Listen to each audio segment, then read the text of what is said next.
Hello everyone. In this video, I would like to talk about 5 golden rules for efficient practicing. Efficient practicing is unbelievably important for us violinists. It doesn't matter whether you're a professional or whether you're an amateur, whether you're a beginner or an advanced player, we need to practice efficiently. The reason is because we never have enough time to practice. As a professional, I never have enough time to practice because nobody pays me for practicing. I have to do work I get paid for because I have rent to pay and a fridge to fill. So effectively, I'm practicing in my free time and I don't have much free time. If you're an amateur, you have the same problem. You're practicing in your free time, often after work. So you need to practice efficiently. And these 5 golden rules have helped me improve my practicing a lot. Rule number 1, and this is the most important rule. If you only do this rule, you will improve tremendously. Rule number 1 is to listen critically, always. Your ear is your teacher. You have to listen to what you are playing as precisely as you possibly can. And we're not born with this ability. We're born with the ability to hear, but we're not born with the ability to listen critically and to hear everything which is going on.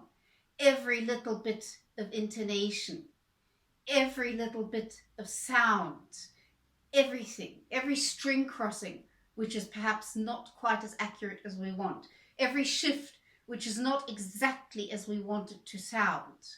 So when you practice, work on listening as critically as you can. And with critically, I don't mean putting yourself down. That's not helpful.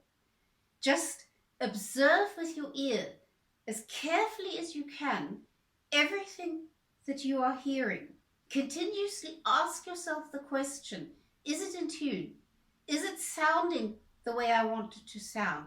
Are my bow changes the way I want them to be? My shifts, my string crossings, all of those things.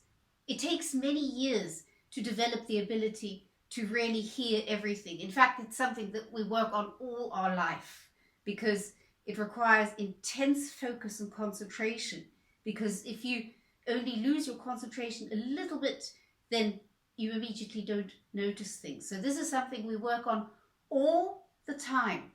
But to make sure that you're listening as attentively and as carefully and as critically as you possibly can, that will improve your violin playing. Ruggiero Ricci always said, your ear is your teacher. Think about what kind of a teacher you would like to have. You want a teacher who's critical. You don't want a teacher who doesn't notice half of what's going on. But you don't want a mean teacher who puts you down. That's not helpful. So think about the kind of teacher you would like to have, because when you practice, you're teaching yourself. And you should teach yourself like a good teacher does. Observe everything that's going on. Notice everything. But be friendly and nice and have a bit of compassion, because you are playing one of the most difficult instruments. And it's never helpful to be mean and put yourself down, because what we are doing is so difficult. So listen as carefully and as attentively as you can, because your ear is your teacher. You have to develop a critical ear. Rule 2 is an extension of Rule 1. Rule 2 is cultivate your awareness. I just talked about how important it is to be aware of everything which is going on, of hearing every little bit. But this awareness goes further. Cultivate your awareness for everything, not just what you hear, but also what you feel, what you sense in your fingers of your left hand.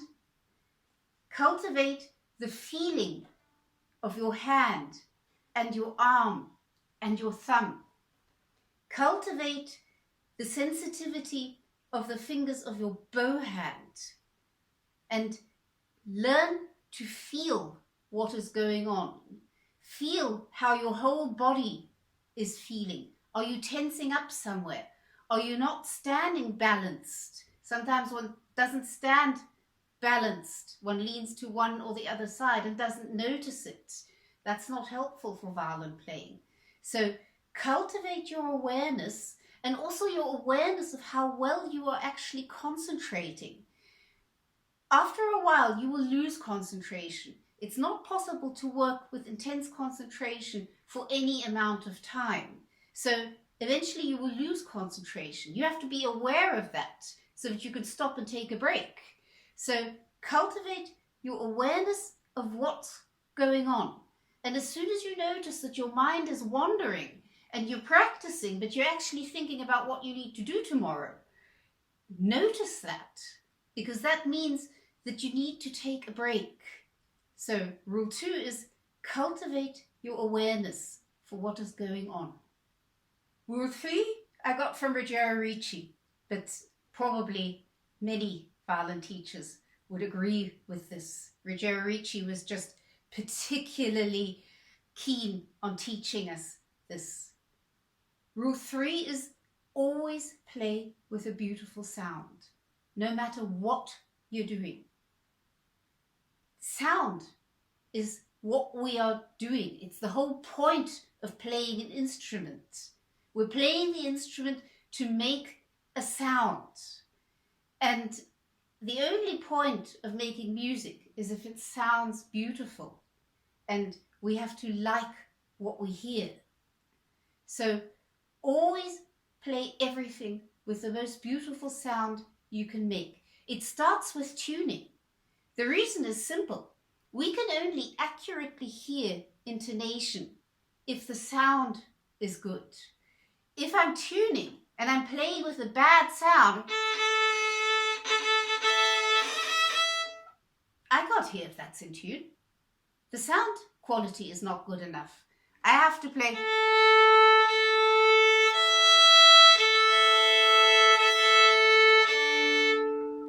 So already when you're tuning, play with the best sound you could possibly play.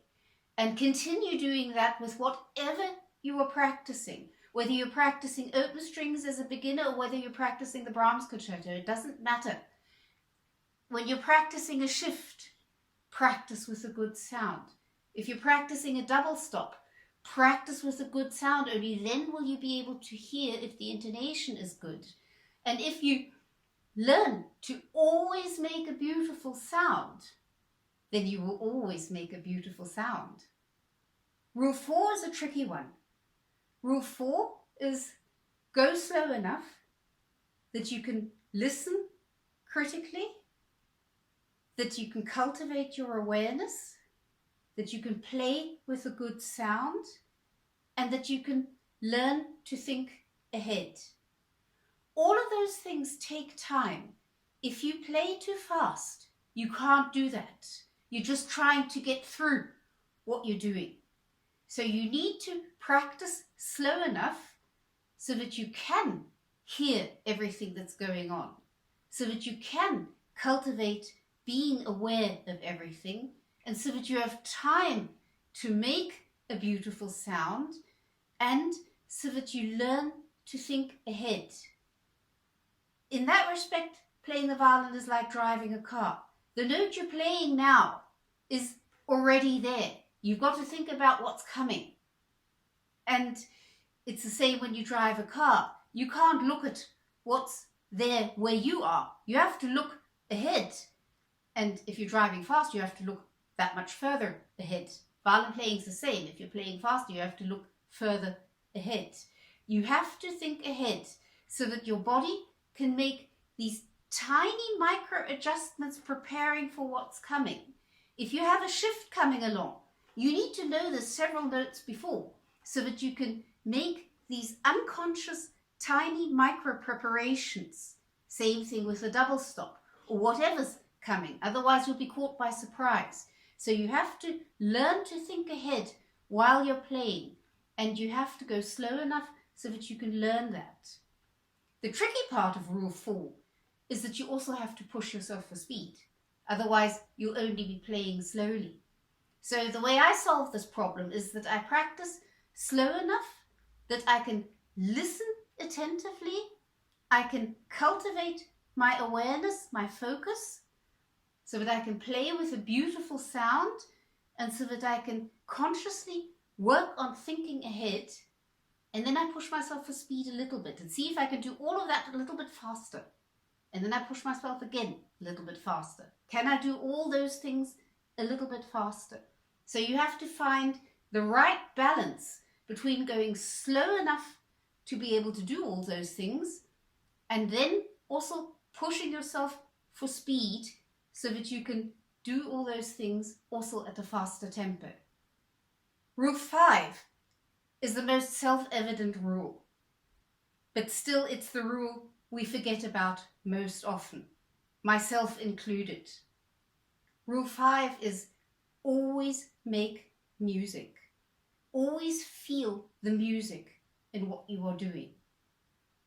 It's blatantly obvious because that's the whole point of why we are doing this. Why does one learn an instrument like the violin? Because one wants to make music. Why do we spend endless hours practicing technical difficulties, intonation, shifts, string crossings, bow changes? Why do we do that? Because we want to make music. And we can't just practice technically and then expect to be able to make music when we're playing a piece, because everything needs to be practiced always. Making music also needs to be practiced. So if you don't make music when you're practicing, particularly when you're practicing something technical, like just a shift or a scale or something like that, if you don't practice musically, you won't be able to play musically when you play a piece. How can you if you haven't practiced it? So always feel the music. The definition of music is to put certain sounds into a certain order. That's all. That's the definition of music. So if you're practicing a shift,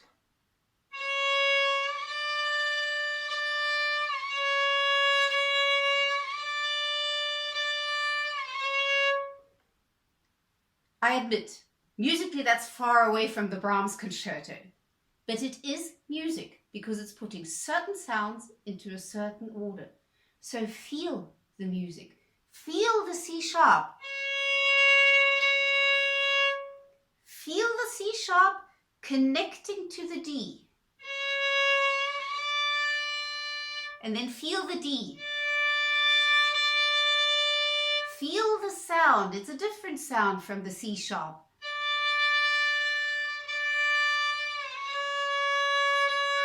And then feel the D connecting back to the C sharp. So that's how much you can feel just in a simple shift. If you're playing a scale, that's much closer to music already, because we often have scales even in the greatest pieces of music.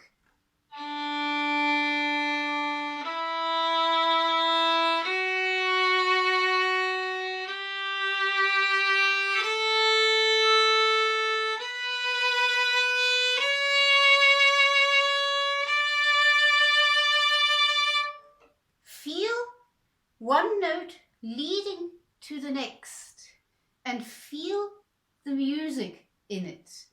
This is hard to explain because we don't really have words for things like that, or certainly not enough words. But cultivate feeling the music in everything you practice, because then you will be playing music even when you're practicing something technical, and when you then play a piece you will almost automatically be making music. Okay, those are my 5 golden rules for practicing. I found them very helpful. Let me know what you think of these rules, and if you perhaps have different rules which you find helpful. Let me know in the comments what you think, and happy practicing to all of you.